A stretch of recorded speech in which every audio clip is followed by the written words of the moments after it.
اعوذ باللہ من الشیطان الرجیم بسم اللہ الرحمن الرحیم۔ میری محترم ماؤں اور پیاری بہنوں، السلام علیکم۔ آج ہم انشاءاللہ تلاوت کریں گے اپنے سبق کا، جو کہ ہے سورہ آل عمران کی آیت نمبر 190 اور 191 انشاءاللہ۔ تلاوت شروع کرتے ہیں، اس سے پہلے بیل کے آئیکن کو کلک کریں اور ویڈیو کو سبسکرائب کریں تاکہ اگلی ویڈیو آپ کو آسانی سے ملتی رہے۔ تو شروع کرتے ہیں۔ اعوذ باللہ من الشیطان الرجیم بسم اللہ الرحمن الرحیم۔ ان فی خلق السماوات، ان بے شک، فی میننگ میں، خلق بنانا، پیدا کرنا، السماوات آسمان کا، والارض اور زمین کا، بے شک پیدائش یا خلقی کا مطلب میننگ جو ہے یا مطلب جو ہے وہ پیدائش بھی ہے، پیدا کرنا یا بنانا یا پیدا کرنا۔ تو بے شک زمین کے بنانے میں یا پیدا کرنے میں، زمین اور آسمان کے بنانے میں اور پیدا کرنے میں، واختلاف اور اختلاف کرنے میں یا بدلنے میں یا آنے جانے میں، اللیل واختلاف اللیل والنہار اور بدلنے میں رات اور دن کے، یعنی دن اور رات کا آنا جانا، لآیات لأولی الالباب، لآیاتن کے میننگ معنی ہے نشانیاں، لأولی لوگوں کو یا والوں کے لیے، الباب یعنی لأولی الالباب عقل والوں کے لیے،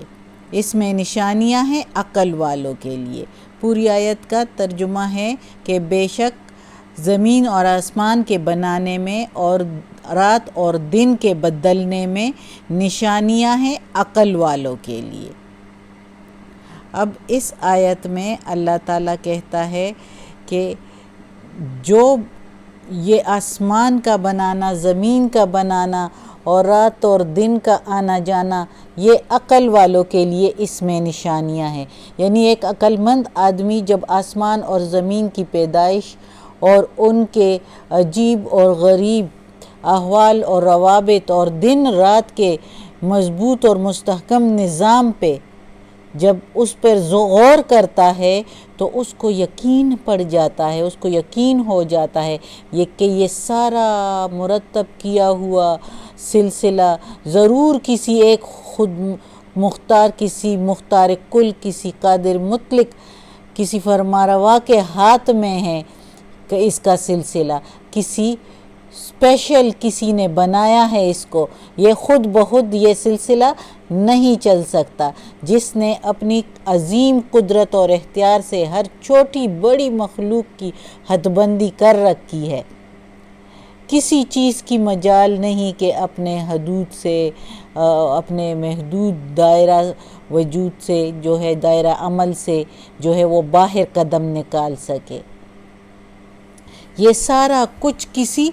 ایک عظیم الشان ہستی کا بنایا ہوا ہے، جس نے اتنے طریقے سے، اتنے سلیقے سے یہ سارا کچھ چل رہا ہے، تو ضرور ہی ضرور کوئی ہے اس کو رکھنے والا، کوئی ہے اس کو جو ہے سنبھالنے والا۔ تو وہ ہستی کون ہے؟ اللہ کی ذات۔ اللہ نے اپنی یہ شریعت بھی بھیج دی ہے، یہ کلام قرآن مجید، جس میں اللہ تعالیٰ بار بار کہتا ہے، پھر بھی کوئی نہ مانے تو وہ تو پھر عقل والا نہیں ہے نا۔ اس چیزوں پر ہی غور کرے کہ زمین اور آسمان کا بنانا اور رات اور دن کا بدلنا یہ کوئی آسان بات نہیں ہے۔ کتنے ہی سائنسدان آئے، کتنے ہی جو فلاسفر آئے، کتنے ہی عقل والے دنیا کے دستور کے مطابق جو ہے بڑے تحقیق والے آئے ہیں، لیکن کسی نے رات اور دن کا بدلنا نہیں کر سکے اور نہ ہی کسی مردے کو زندہ کر سکے سوائے پیغمبروں کے معجزے کے، جو کہ اللہ کے حکم سے ہوا۔ تو اس میں اللہ تعالیٰ کہتا ہے کہ عقل والے وہ ہے جو آسمان اور زمین کے پیدائش پر غور کریں اور رات اور دن کے بدلنے پر غور کریں، یہی کافی ہے نشانیاں عقل والوں کے لیے۔ اب اگلی آیت میں ہے الذین یذکرون اللہ، وہ جو ذکر کرتے ہیں اللہ کا، قیاماً کھڑے ہو کر، وقعوداً اور بیٹھے رہ کر، وعلی جنوبہم اور ان کے کروٹ پر لیٹے ہوئے، ویتفکرون اور وہ غور کرتے ہیں، اور وہ تفکرون غور کرتے ہیں، فی خلق السماوات والارض، فی میں خلق پیدائش میں، السماوات آسمان کے، والارض اور زمین کے بنانے پر غور کرتے ہیں۔ ربنا پھر وہ کہتے ہیں اے رب ہمارے، ربنا رب نہ ہمارے، ما خلقتا نہیں پیدا کیا آپ نے، ھذا یہ، باطلا ناحق یا عبث، یعنی یہ دنیا آپ اللہ تعالیٰ نے ناحق نہیں بنائی، یہ رب ہمارے آپ نے یہ دنیا ناحق نہیں بنائی، سبحانکا پاک ہے تیری ذات، فقنا پس بچا ہم کو، عذاب النار آگ کے عذاب سے۔ تو اللہ تعالیٰ اس آیت میں اب ان لوگوں کا ذکر کرتے ہیں کہ یہ جو اللہ کا ذکر کرتے ہیں، یعنی وہ لیٹے ہوئے، بیٹھے ہوئے اور کروٹ بدلتے ہوئے بھی، وہ جو ہے کروٹ پر لیٹے ہوئے بھی جو ہے، یعنی بیماری کی حالت میں کوئی ہو اٹھ نہ سکے تو جب لیٹے ہوتے ہیں تو تب بھی اللہ کا ذکر کرتے ہیں، یعنی کسی حال میں خدا کے اللہ کے ذکر سے غافل نہیں ہوتے، اس کی یاد ہمہ وقت ان کے دل میں اور زبان پر جاری رہتی ہے، جیسے کہ حدیث میں ہے جو کہ حضرت عائشہ رضی اللہ تعالیٰ عنہ نے رسول اللہ صلی اللہ علیہ وآلہ وسلم کی نسبت سے بتائی ہے کہ نماز بھی اللہ کی بہت بڑی یاد ہے، اس لیے آپ صلی اللہ علیہ وسلم نے فرمایا کہ جو کھڑے ہو کے نماز نہ پڑھ سکے وہ بیٹھ کر پڑھے، اور جو بیٹھ کر نہ پڑھ سکے وہ لیٹ کر پڑھے۔ اور بعض روایات میں تو ہے کہ رسول پاک صلی اللہ علیہ وآلہ وسلم نے جب یہ آیت سنی اور یہ جس رات کو یہ آیت نازل ہوئی تو آپ صلی اللہ علیہ وسلم کھڑے بیٹھے لیٹے ہر وقت اللہ کا ذکر کیا کرتے تھے اس آیت کے نازل ہونے کے بعد۔ تو ہر بندے کو اس کی اللہ تعالیٰ کی یعنی ہر حالت میں کرنی چاہیے، کیونکہ ہمیں محمد صلی اللہ علیہ وآلہ وسلم کی پیروی کرنی چاہیے، تو ہمیں بھی ذکر کرنا چاہیے۔ اور پھر اس آیت میں یہ بھی بتایا کہ اے رب ہمارے، آپ اللہ تعالیٰ نے یعنی یہ دنیا جو ہے باطل نہیں بنائی اور پاک ہے تیری ذات، تو ہمیں آگ کے عذاب سے بچا، یعنی اللہ تعالیٰ نے یہ دنیا عبث نہیں بنائی۔ اب اس آیت سے یہ آخرت کا ظاہر ہونا آ جاتا ہے، اب ادھر آسمان اور زمین بنانا عبث نہیں بنایا، یعنی اس میں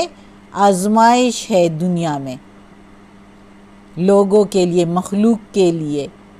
ساری مخلوقات کے لیے اس میں آزمائش ہے۔ اللہ نے سب کو خود مختاری دی ہے اور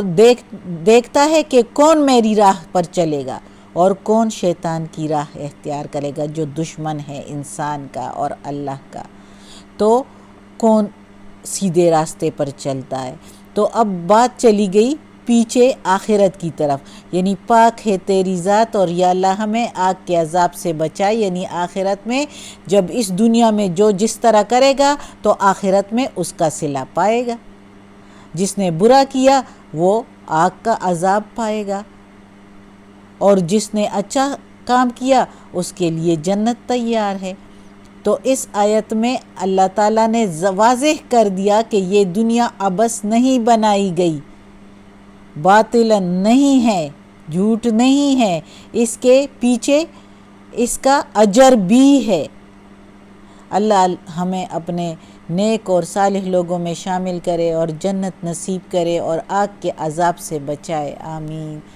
ثم آمین۔ آج کا سبق ختم ہوتا ہے۔ اللہ ہمیں یہ قرآن مجید کا ترجمہ مکمل کرنے کی توفیق دے، اس پر عمل کرنے کی توفیق دے۔